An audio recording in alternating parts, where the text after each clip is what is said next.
As Tosen dies after a heartfelt battle with Komamura and Hisagi, and Shinji finds himself on the ropes against Aizen, suddenly the sky behind them fractures, and Ichigo bursts forth from a garganta, his blade aimed straight at Aizen's head. This moment depicted a major turning point in the Fake Karakura Town arc. Like the surprise return of the Vizards before it, this moment marked a major milestone in the war. The Espada fights had ended in the Shinigami's complete and utter victory, and the first of Aizen's generals was down as well. Despite that, our heroes seem to be on the back foot more than ever before, and Ichigo's sudden appearance was meant to reignite the spark of hope that had dwindled.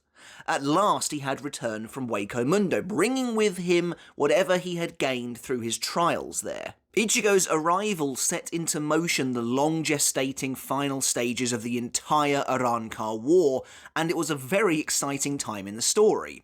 It was hard to know exactly where Kubo was going to take the battle from here.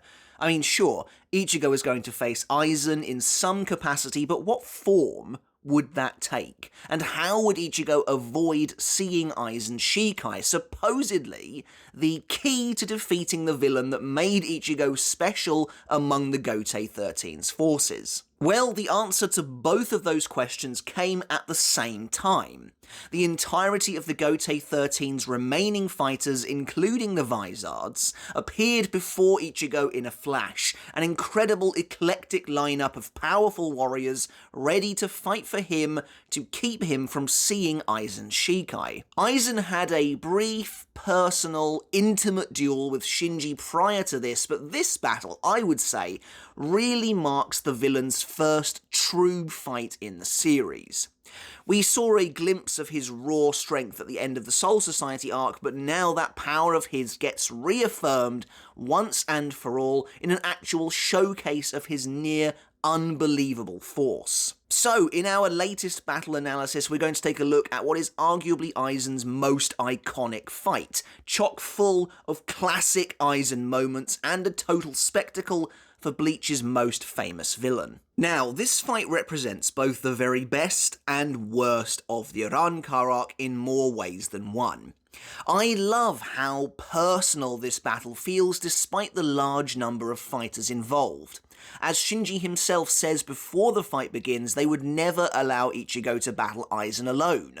After all, they all have a stake in this, and he's right. The Gotei 13 were betrayed by Aizen, who later waged war on them, and for the Vizards it's even more personal, as Aizen ruined their lives 100 years ago. This is a crucial difference, I find, between Aizen and Yhwach. Despite Aizen's lofty ambitions for godhood, he remains very much a familiar villain. Meanwhile, Yhwach actually is the closest thing to a god, really, in the Thousand Year Blood War arc, and thus feels very remote and above it all, reflected in the fact that he never really comes up against any of the Gotei 13 himself. And so, in that way, this fight represents the best of the Arrancar arc. A real, personal battle with real, personal stakes. Everyone is getting involved, not out of obligation to the story, but because they all legitimately want a part in bringing Aizen down. Yet, on the other hand, it also represents the very worst of this arc's biggest drawbacks and flaws, because this fight should never really have come to be, not in this way at least.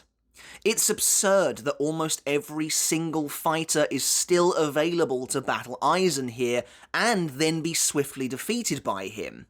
Yes, Aizen is ridiculously strong, but more than anything it highlights the total ineffectiveness, the uselessness of the Espada as an organisation, and how ultimately completely pointless they actually were. This double-page spread of the Gotei 13 and Vizard fighters is wonderful and also extremely telling. All of these characters went up against Espada, and all of them, save for Soifon, are practically uninjured. Komamura is badly hurt, but he wasn't fighting an Espada, he was fighting Tosen.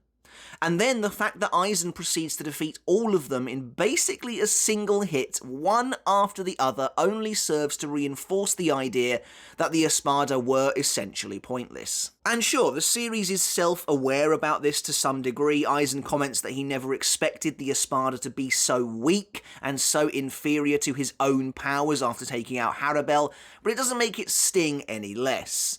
And then there's the fight itself. Again, the spectacle on show here is some of the best of the Arrancar arc, and like I said earlier, for Aizen himself, this is truly an excellent showing, both in terms of his power and his character. But it also highlights another aspect of the Arrancar arc that many find frustrating. Considering who they're up against, it really feels like many of these characters just aren't really trying hard enough. Sure, two of these fighters, Shinji and Kyoraku, have bankai that simply aren't suited to being used among allies, so that's fair enough. But it kind of feels like most of the other characters are battling on autopilot. It's honestly not surprising they go down so easily when fighters like Love are defeated in such an embarrassing manner, and so quickly too. And so to follow on from that, honestly, this is one fight that I would have loved to have actually been a bit longer. I get that the point is to showcase just how unstoppable Aizen is, but considering the earlier emphasis on how everyone has a reason to be here and a stake in the battle, it's sad to see them be beaten so thoroughly and so fast. That being said, the fight isn't short per se. It runs, unbroken by the way, from chapter 388 to the very opening pages of chapter 393, which isn't bad at all, to be honest. But instead of half a volume, it would have been nice if Kubo was able to dedicate a full volume to this instead, as this is a momentous moment. Imagine if the captains and Vizards had multiple opportunities to strike at Aizen, combining different strategies and powers before finally thinking they'd won. That's not to say some characters wouldn't get taken out earlier than others. Aizen seemed to have it in for Komamura no matter what, but I feel like it might have been ultimately more satisfying that way. This is an interesting fight in that initially, the hype surrounding Aizen is exciting and undeniably cool to watch, but once the dust settles on a reread, I can't help but wish for a little more. I'm also not entirely sure what the game plan was here. Initially, it seems like the captains are all fighting to keep Aizen busy enough and not use his Shikai so that Ichigo can land a fatal strike of some kind. Soifon herself even says as much to Ichigo. But then the captains just go and try and kill Aizen themselves anyway, and Ichigo just sits and watches on the sidelines, never moving an inch. Again, I can't help but think it would have been better if there was some kind of concrete plan in place. If Ichigo had joined in during the fight and tried to hit Aizen every now and then, while Aizen conversely was trying to activate his Shikai, only for the captains to prevent him from doing so. That would have given the captains a material impact on the outcome of the battle and given Ichigo something to do. Instead, they all line up to get defeated, and Ichigo doesn't even move from the spot. So this is a flawed battle for sure. I love the idea, but I'm not convinced by the execution completely.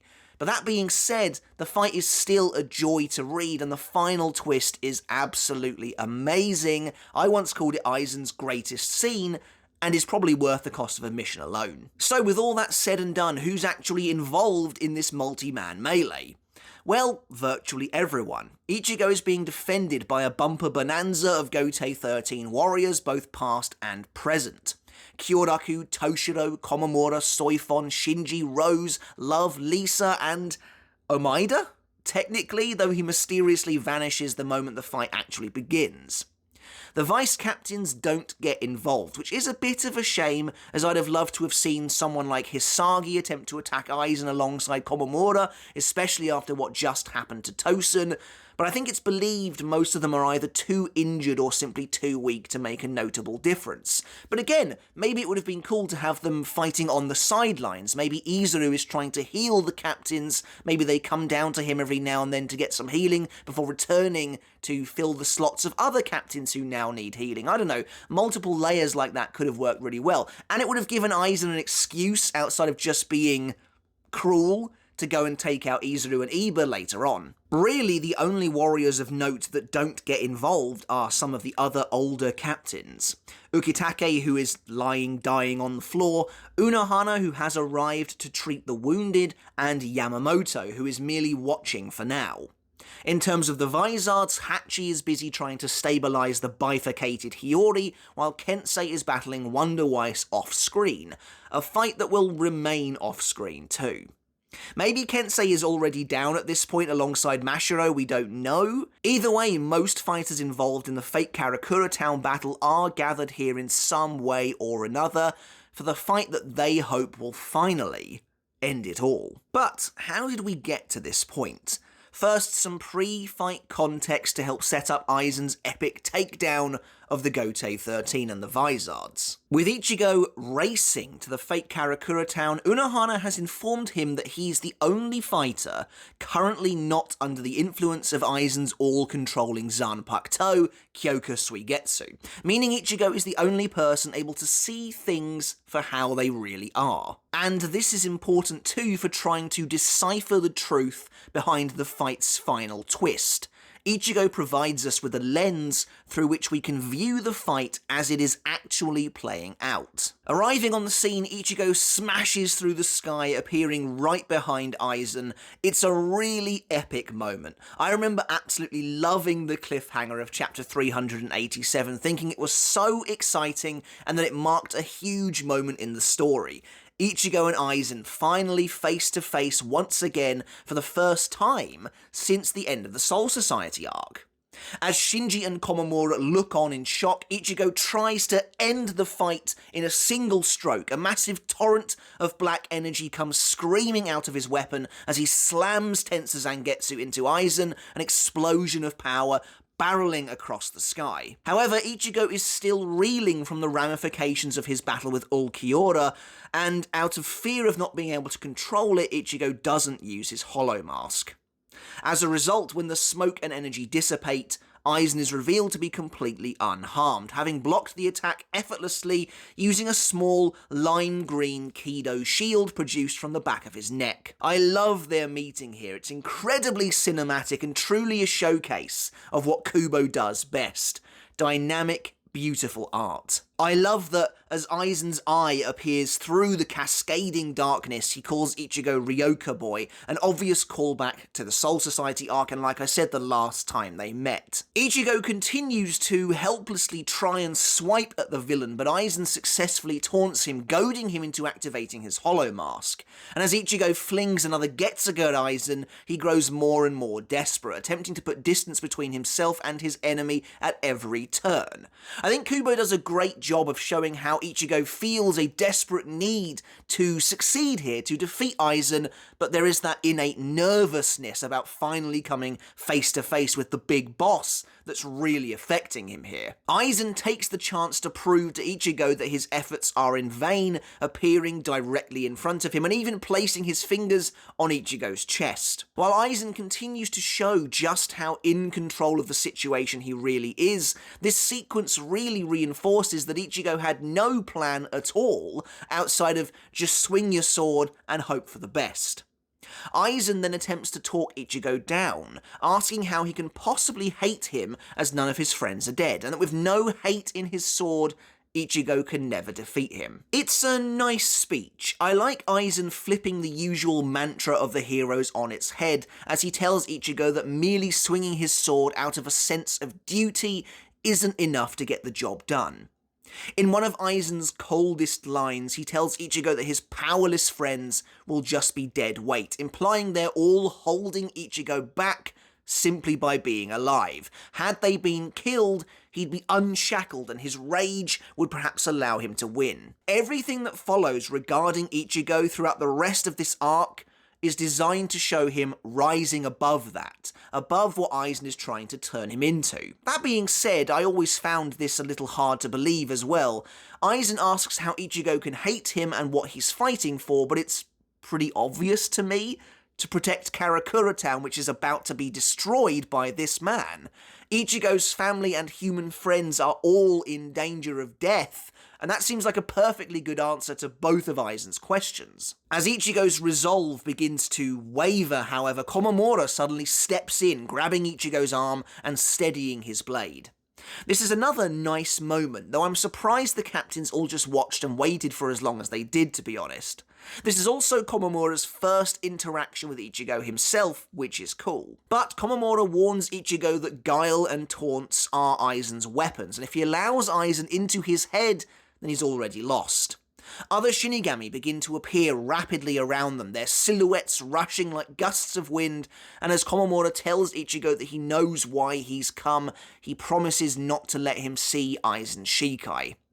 At that moment, the fighters are all revealed in an amazing spread, their weapons raised and ready. Komamura declares they will all fight to protect Ichigo, and they stare down Aizen himself as the confrontation begins. It's undeniably awesome to see everyone gathered together like this. When the Vizards arrived initially, there was some trepidation about everyone working together to take down the Espada, but now those inhibitions and that unease has been pushed firmly aside.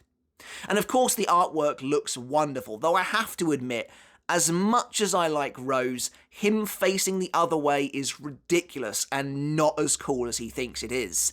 Normally the whole anime pose thing is fine, but here everyone is actually facing a particular enemy, so for Rose to be the odd one out is just funny, especially at the start of next chapter when you can see it almost looks like he's walked backwards onto the scene. But with everyone now present and accounted for, the fight itself begins. Ichigo can't believe that they're all here to fight for him. After all, they're all heavily injured themselves. But Shinji reminds him that a lot of people here wouldn't appreciate Ichigo taking on Aizen all by himself. After all, as I said, they all have a stake in the current battle. It's interesting to think as well that at this point Ichigo doesn't know the Vizards' history. It's possible he has already assumed by this point that they were former Gotei 13 officers, but he doesn't know to the extent which Aizen is responsible for their current predicament. It is weird that Omaida is so heavily featured during this sequence above any other vice captain. He totally vanishes in a minute, never to return until the fight is seemingly over. I love the attention to detail on these title pages, however. The close-up of each character's face mirrors the direction and pose they're in on the big group image at the start of the chapter. That's really cool. It wasn't necessary, but it's that kind of touch that really sets Kubo's art apart. I like the chapter titles for this battle too, the first half anyway, Winged Eagles.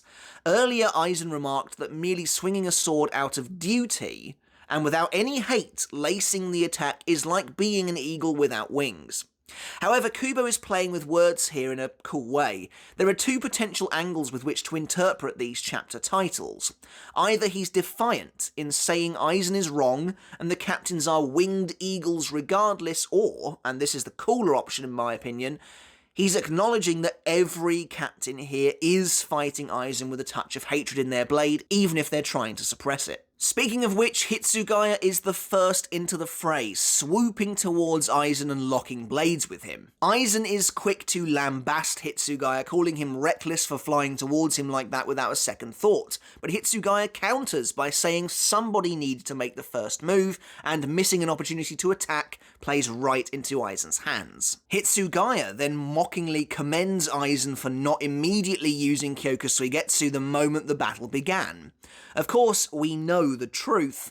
Aizen is already using Kyokusuigetsu and the captains are under his spell. But thanks to Ichigo, we know that nothing has changed yet. Clearly the captains are currently doing battle with Aizen himself, just as it appears to us, the reader. Aizen returns the favour, commending Hitsugaya for being smart enough to not attack by himself, as something swings into view behind the villain.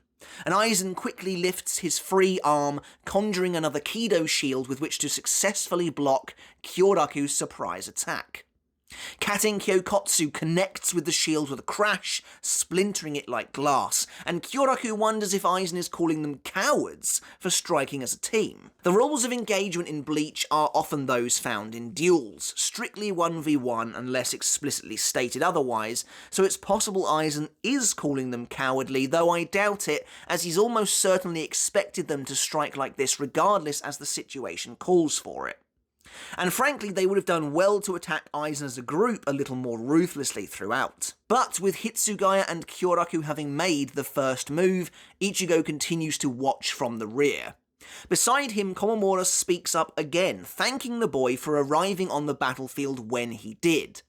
Komamura laments that had Ichigo not struck Aizen when he did, the captain would have likely lost himself to his anger and been killed. It's interesting reading this moment in the context of what happens to Komamura later in the 1000-Year Blood War arc. Here, Komamura acknowledges that if he had tried to get revenge on Aizen in that moment for what happened to Tosen, it would have ended very badly for him.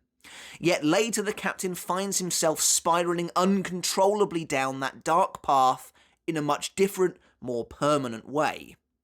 But it's also kind of funny to me that Komamura has this revelation and then gets obliterated in a moment anyway. Next up, Shinji starts speaking with Ichigo too, grumbling that he should have brought Orihime back with him so she could have healed them all up immediately, allowing them to fight Aizen at full strength. But he relents, deciding that Unohana was probably the better choice anyway, as we see the captain of the 4th Division making her way to Hiyori and Hachi. Honestly, I'm a little surprised she doesn't go and visit Ukitake first, considering he's actually her comrade, her colleague at the moment, and it doesn't seem like anyone is healing him or keeping him stable. At least Hiyori has Hachi, but I do also get it, she is quite literally in half. Unohana is definitely a weird wild card in this scenario. It's odd to me that she totally vanishes after this and doesn't make the slightest attempt to try and stop Aizen once he's defeated Yamamoto. Knowing what we do about Unohana, about her past and her relationship with Yamamoto, it's very odd to me that his defeat doesn't stir anything in her. Had Kubo planned for her to be the original Kenpachi at this point, I think Yamamoto falling in battle before her eyes would have made for an interesting reason to drop her facade. Either way, Shinji commands the other Vizards, Lisa, Rose and Love, to head into battle with him. Finally, Soifon approaches Ichigo, and I believe this is their first ever encounter as well, although I'm not entirely sure, telling him to get in the zone as he'll squander his one chance to attack Aizen if he's not fully prepared. So, right here, it definitely seems like the plan is to allow Ichigo an opening to strike at Aizen once again, but it never materializes, as Ichigo just doesn't do anything in this fight at all. But Soifon tells Ichigo that just because they're fighting this battle, it doesn't mean they are resigned to death. Instead, they're actually fighting to live, and to save everyone from Aizen himself. As Soifon leaves, Omaida scrabbling to follow in haste before disappearing, this feels particularly bleak in retrospect, knowing Yamamoto has a plan to basically sacrifice them all using Enetsu Jigoku should it come down to it. But thinking back to what Byakuya told him in Waco Mundo, Ichigo's resolve hardens. Of course, there's nothing to worry about. Even though he's just experienced some of Aizen's strength firsthand, these are the captains of the Gotei 13 and the Vizards. He can entrust them to the task, and all he has to do is watch the flow of the fight.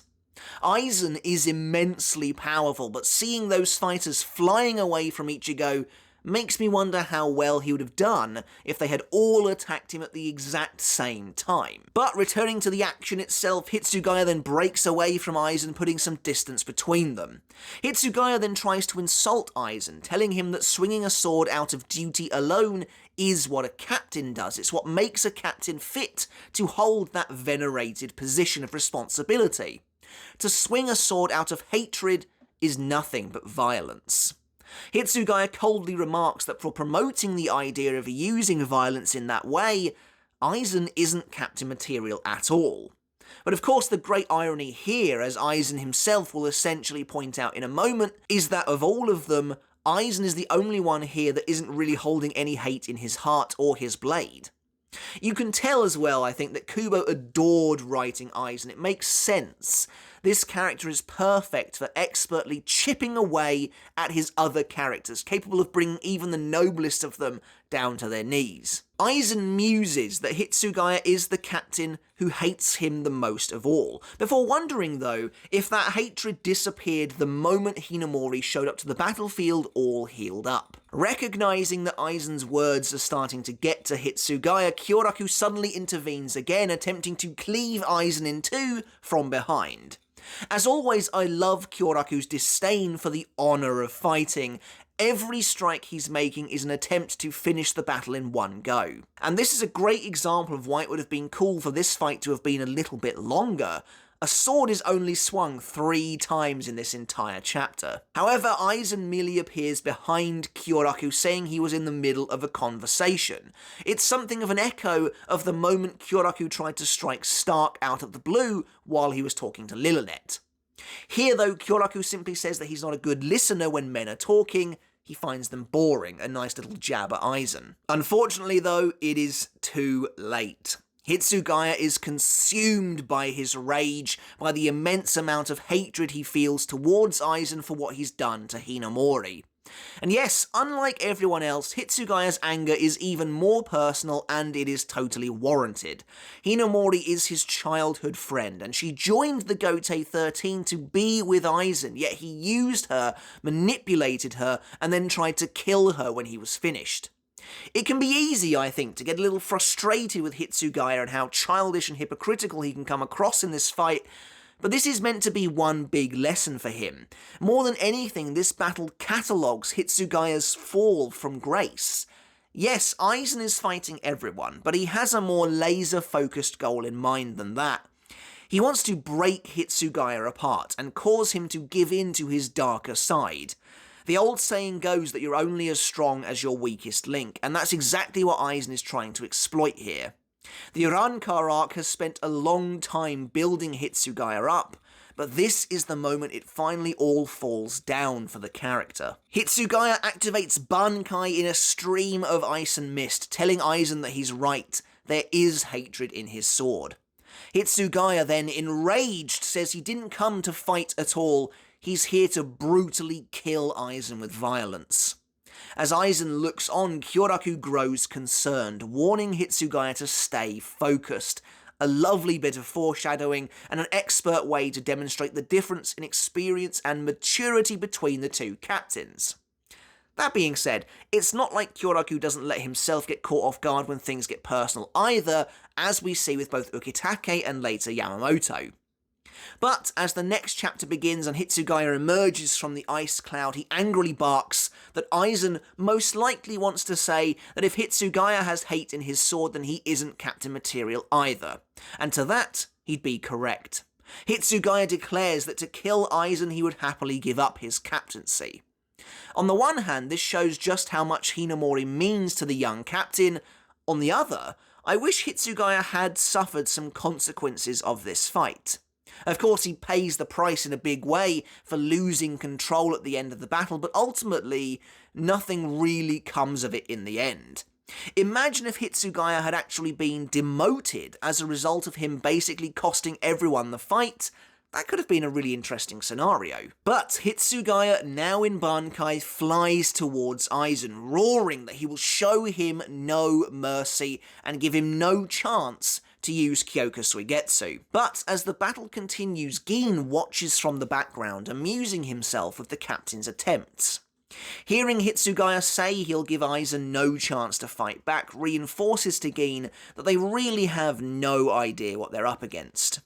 Again, this is interesting to me. Gin mentions later that it was fun watching the captains try their best to take Aizen down, but surely in the interests of trying to actually kill Aizen, Gin would have been better off working with them and telling them what he knew. It seems to me that working as a team player just isn't how Gin does things, and he's no hero either. He got a genuine pleasure from watching them fail repeatedly. In this sense, while it's in character for Gin to keep quiet, it seems like that works against him to me, but I think he was supremely confident that he knew how to kill Aizen, and so he was just kind of having fun watching everyone else try and fail in the meantime. We also see Ichigo once again, letting us know that this is still Aizen in play, and the fight is still proceeding exactly how we see it. Hitsugaya swings his icy blade at Aizen, activating Kyoryu Senbi and sending an arc of ice towards his opponent, Aizen merely leaping over the attack and soaring into the sky above. As Aizen ascends, Hitsugaya diverts the attack upwards with a swipe of his sword, but Aizen prepares to strike back when suddenly a dark shadow falls over him. Out of nowhere, Aizen finds himself trapped between a colossal blade and a huge spiked cudgel. Komamura's Tenken and Love's Tengumaru, the two captains rushing inwards, attempting to smash Aizen to pieces between their mighty weapons. I love the shot of Aizen between the two Zanpakuto. It's an awesome perspective, great sense of scale, even if Tengumaru does suddenly seem to be colossal for some reason. Regardless, it's really cool and exactly the kind of impromptu teamwork I wanted to see more from in the fight. The two weapons collide in an earth-shattering crash, seemingly destroying Aizen. From above, Komamura steps up, telling Hitsugaya that he's joining in as well, asking for forgiveness.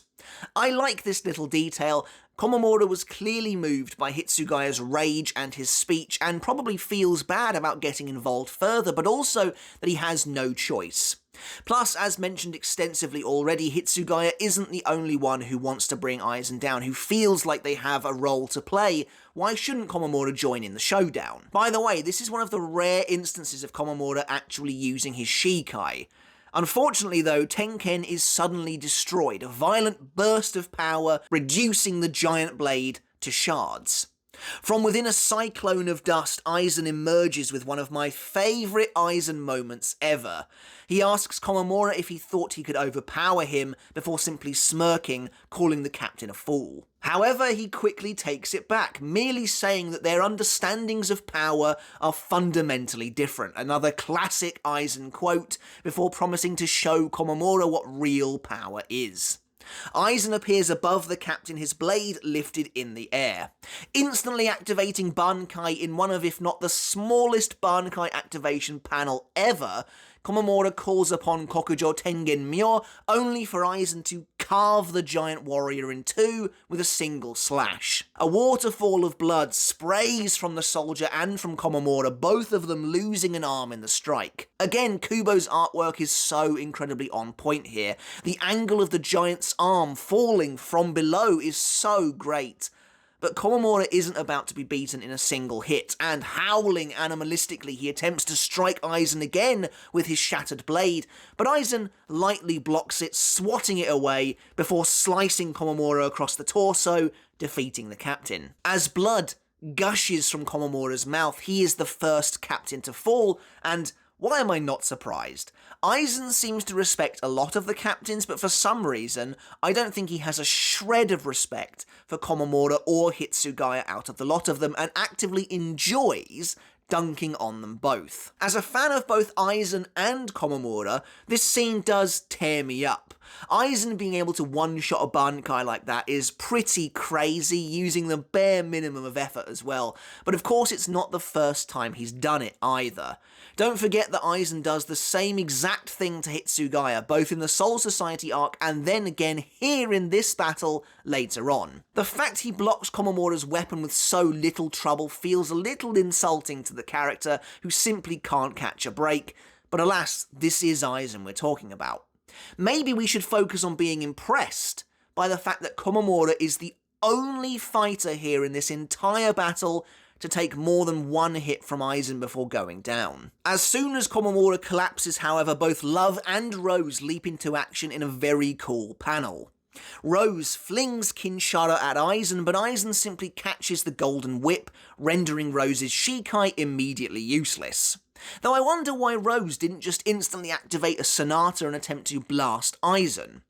I think the implication here is that everything is happening unbelievably fast, and Rose finds himself being pulled towards Aizen in an instant before being slashed and defeated, following suit after Komamura. Even so though, Aizen must be moving so unbelievably quick for a captain-level fighter to not be able to react at all. Meanwhile, Gin continues to narrate that yes, Kyoka Suigetsu is monstrous, but that isn't what makes Aizen terrifying. What makes Aizen scary is his raw, innate power. He really is just that strong, and there's nothing anyone can do about it. This is a slightly odd moment that really only exists to hype Aizen up as being completely unbeatable, and it does kind of work.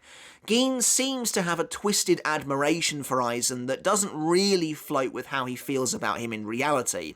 Plus, I'd argue that without Kyoka Suigetsu at all, Aizen definitely does become less scary. Anyway, as we enter the next chapter, Ichigo watches in disbelief as Komamura and Rose fall, before Aizen somehow manages to wrap Love up in Kinshara, cutting him down as well. Honestly, Love might be the most embarrassing of the bunch. How does that even happen? Presumably, Rose has let go of his Zanpakuto, maybe he should have done that before getting cut, but I'm still not sure how Aizen would manage this, or more specifically, how Love would let this happen. But Love is cut down as well, and Ichigo looks on in horror as all three fall before Komamura has even hit the ground. A cool display of how quickly everything is moving. Also, the fight is still playing out as we see it. Ichigo hasn't noticed anything untoward yet. Suddenly, a massive spear comes zooming past Aizen's head. It's Haguro Tonbo, Lisa's Shikai, but it's instantly sliced in two. Interestingly, Lisa makes the smart decision to attack Aizen while hollow-fied, but regardless, he takes her down in a single hit as well, blood spraying from her back as Aizen callously reminds her that she's a failed Arrancar, and as such it's impossible for her to challenge he who leads the Arrancar themselves. It's odd that Aizen still calls them failures when in many ways their hollowification was perfected thanks to Kisuke, but the Vizards have all fallen now, save for Shinji, the first of many embarrassments they'll face from here on out. And it could be that Aizen is persisting in calling them mock Arrancar, failed Arrancar, simply as an attempt to insult them. Up next is Soifon, who appears immediately before Aizen, and is given an unusual amount of prominence, I'd say, considering she doesn't really have any relationship with Aizen at all on a personal level. But the two of them have a nice conversation nonetheless. Aizen can't believe she's right there in front of him, wondering if she's lost her mind. After all, the secret police are never so brazen in their approach. Aizen then recites to her the credo of the Gotei 13 itself, which by the way is very interesting. The final line is, if you really want to protect something, attack the enemy from behind. As Aizen notes, this is clearly the mantra of the Omnitz Kido specifically, but it really seems to have been taken to heart by Kyoraku, and so maybe he is the one fighting the most like a Gotei 13 officer is supposed to. Speaking of which, where is everyone else right now? And why did no one step in when the Vizard were also jumping to attack Aizen? Why does Lisa attack Aizen completely on her own? That does seem like insanity to me. I assume the remaining captains have all coordinated their upcoming plan while the Vizards were being cut down. Maybe that's all they're good for. Anyway, Soifon scoffs at the idea of Aizen reciting Gotei dogma to her, at which Aizen reminds her that he was a teacher once. Soifon's lines here are a little weird, I think. She insults the Central 46, saying they were insane to let Aizen teach, and it's no wonder they were deceived by him. But Aizen rightly notes that she too was deceived, to which Soifon is seemingly adamant that she wasn't, but we know she was, so I'm not too sure what the point of this is. Anyway, Soifon leaps into action, flitting about in front of Aizen and conjuring a wall of clones to distract him. It's a cool piece of imagery and actually quite impressive, though we don't see the extent of what the clones can do. At the very least, they all copy Soifon when she rushes forwards with Suzumibachi extended, ready to kill Aizen.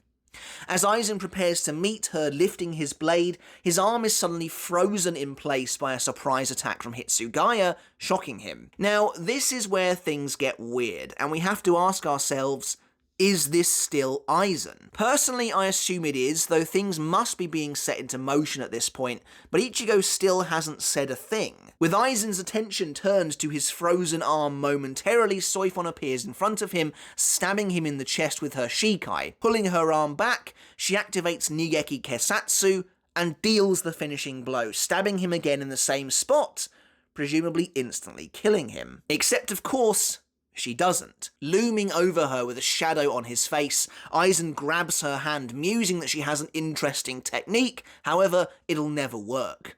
As Soifon looks on in horror, Aizen reveals he's simply quashing her technique with his staggering Reiatsu, blotting it out completely and rendering her power totally ineffective. Before he can attack her, however, a blade bursts forth from his chest.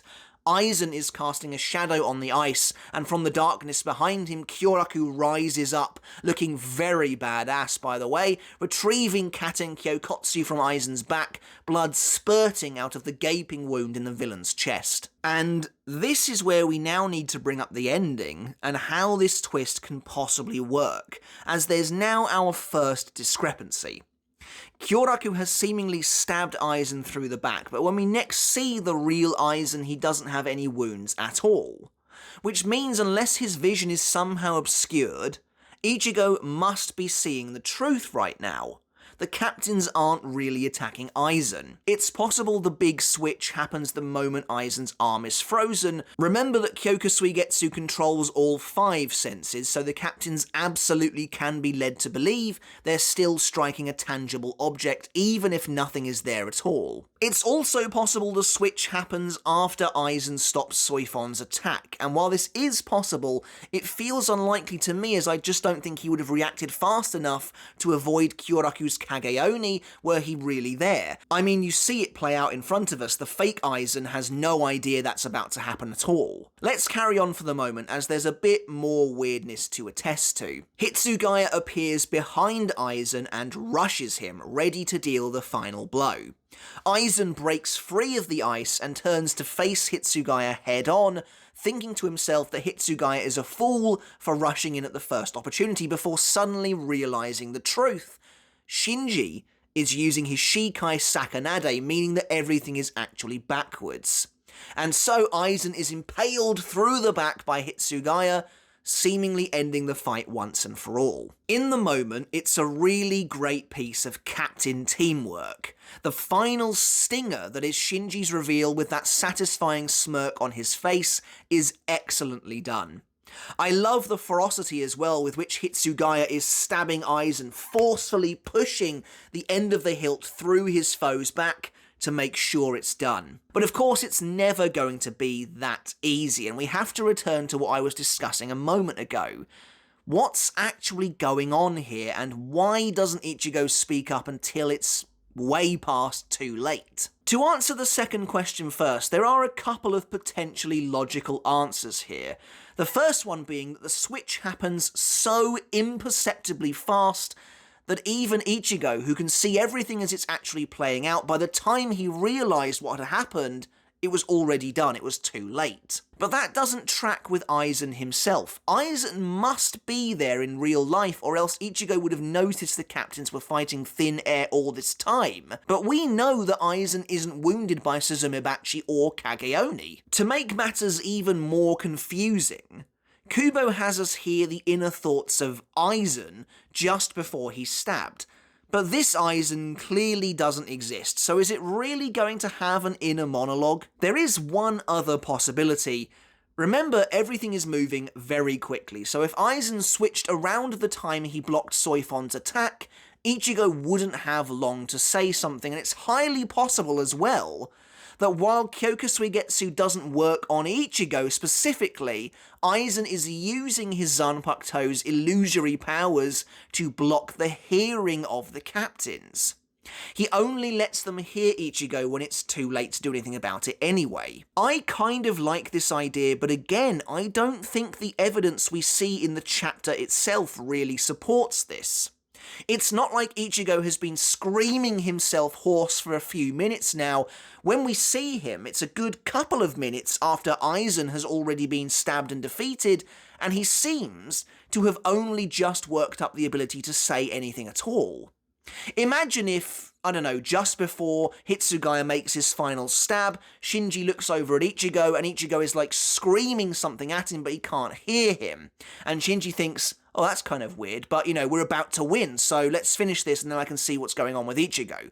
That would have been kind of cool. So yeah, it is odd. It's very clear to me that Ichigo only starts speaking the moment we see him, but the switch has been made for a while now by this point. It's definitely odd, and honestly will probably break my brain if I try and think about it too much. So let's just move on here to the climax of the battle and Aizen's big switch. Let me know in the comments below when you think he made the change. But the next chapter begins with everyone looking on in stunned silence. The captains have seemingly done the impossible and won. Like I said, apparently they're not planning on using Ichigo anymore, but Ichigo is looking shocked. Presumably, like I said, he can see the truth at this point, but doesn't say anything for a few minutes yet, while the vice captains down below tentatively wait for the end. As Hitsugaya's blade protrudes from Aizen's chest, coated in blood, Aizen grips it, seemingly attempting to remove it, but his arm falls limp and he hangs his head defeated, a trail of crimson running from his mouth as all he can do is curse. After a moment's silence, a moment of disbelief, Izuru breathes the words they all wanted to hear. They got him. The captains did it. There's a wonderful page of the vice captains collectively looking on in shock as that realization washes over them, unable to believe it's finally over. As Iba tells Izuru to cheer up a bit, Hinamori suddenly gets up despite being heavily injured and begins walking ominously away from them, leading to Izuru and Iba giving chase. Meanwhile, seemingly satisfied, Shinji rests his blade upon his shoulder, believing they've reached the turning point, eyeing Gin suspiciously, wondering what the sly villain's next move will be. Except, of course, Gin also knows the sinister truth. And suddenly, Ichigo's mouth begins to move. Gathering the ability to speak, screaming at the top of his lungs, Ichigo demands to know what the captains are doing as their eyes all widen in horror. And as the page turns, we see one of the most brutal twists Kubo has ever pulled. Hitsugaya hasn't stabbed Aizen at all, but Hinamori. Now, this page has been memed to hell by this point, but it was genuinely horrifying when it first happened. It was unbelievable. Of course, this twist has been dogged by questions of its legitimacy for years, with people trying to decipher, like I just did, how it could possibly work, but for the most part, I think it is gruesomely effective, and I labelled it Aizen's greatest scene a while back for a reason. This is the most vicious, the most cruel, the most unnecessarily evil Aizen is in the entire series. He does this purely to screw with Hitsugaya more than anyone else, to provide that final break point that sends the little captain over the edge into total despair. Shinji, realizing immediately what's happened, turns to the Hinamori down on the ground, but he's too late. Hinamori disappears as the real Aizen emerges, cutting down Izuru and Iba and taking them out of the fight as well with a smug grin on his face. Now this is a little bit odd as well. Shinji instantly assumes that Aizen has actually swapped places literally with Hinamori, and he is right, but I'm not sure why that would necessarily be the case. Aizen could have been anywhere at that point doing anything. Regardless, Shinji curses his former vice captain, demanding to know when he used Kyokusuigetsu during their battle. In what is possibly Aizen's greatest, most iconic moment ever, the villain gives him a very typically roundabout reply, merely saying it's an interesting question before telling Shinji he should already know the answer. Shinji, enraged, asks him, how long have you been using Kyokusuigetsu? And as a darkness falls over Aizen's face, in return, he asks Shinji, how long have you been under the illusion that I wasn't using Kyokusuigetsu? I mean, if you weren't there back in the day, it is hard to state how big this moment was. It was bigger than Bleach, and became a true meme even so many years ago. Shinji's eyes widen in horror. He thinks back to Hitsugaya's first clash with Aizen, where the captain praised him for not using Kyokusuigetsu.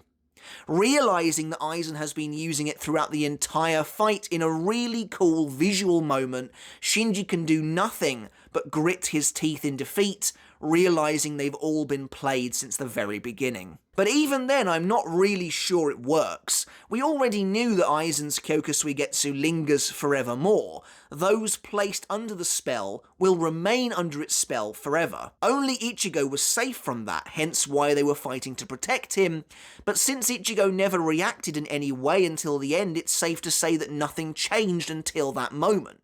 So it's not like Shinji is learning anything new here unless he thought Aizen had to reactivate his Shikai to get them again. But if that was the case, then it wouldn't make Ichigo special at all. They'd all be in the same boat trying to not see Aizen Shikai. However, Toshiro hangs in mid-air in total silent shock. Hinamori's limp body resting against him, she on the verge of death, asks why he did it. And this is the final straw. Hitsugaya loses his mind, unleashing a blood-curdling scream of total and utter defeat. And giving in to his seething explosive rage, Hitsugaya throws aside all pretense of battle and lunges for Aizen, throwing the entire battle into disarray. I do wonder briefly what he did with Hinamori in this moment, by the way. Did he just drop her from the sky or something, because she's not there anymore? Regardless, Hitsugaya blasts towards Aizen while the other captains scramble to stop him from just blowing everything, but it's too late. They've all left themselves open in the wild chaos, and Aizen cuts them all down with a single strike each, ending the fight.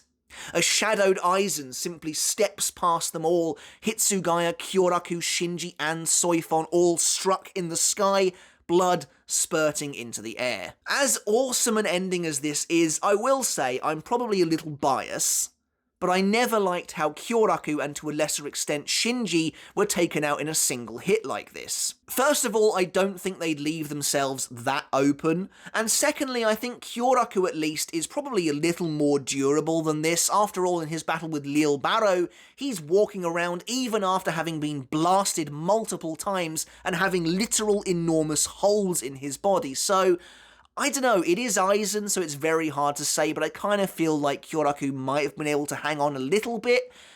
At the same time, it feels like Kubo needed to wrap things up to keep pushing the story forward, so all of these guys had to go down at once. But it is a pretty incredible ending all the same, a truly devastating and hard-hitting twist. It also speaks volumes about where Aizen is as a character right now. In the way he uses Hinamori one last time in perhaps the most evil way yet, he's truly abandoning any sense of possible humanity he once had. He's ready now to ascend beyond it all, and this was one of his final stepping stones, his last severance of the old life he once had. As we reach the opening pages of chapter 393, Hitsugaya, having had both his arm and his leg cut off, falls alongside the other captains to the ground far below.